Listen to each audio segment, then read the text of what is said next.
Okay, so first thing I want to talk about is using Google Sheets. And using Google Sheets in this app on an iPad um, is really not the best way to do it. This app doesn't work as well as it would work on a computer and things.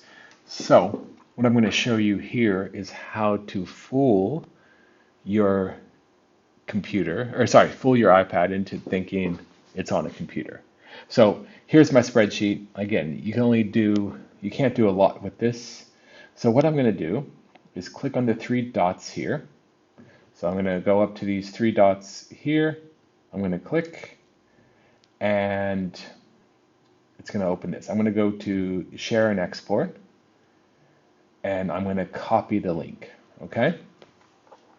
Then what I'm going to do is I'm going to go to Google Chrome and I'm going to paste that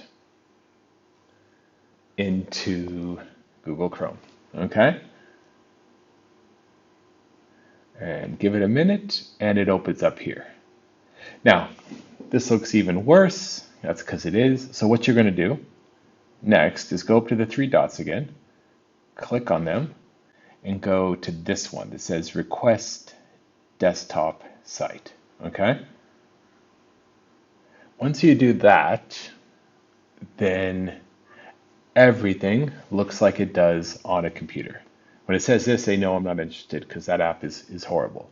So now you can do everything you can do on Google App on a computer on your iPad. Okay? So before you do anything, this is the first thing you should do, or you open up but the key there is remembering to request the desktop site. If you don't do that, it's not going to work. Okay? Thank you.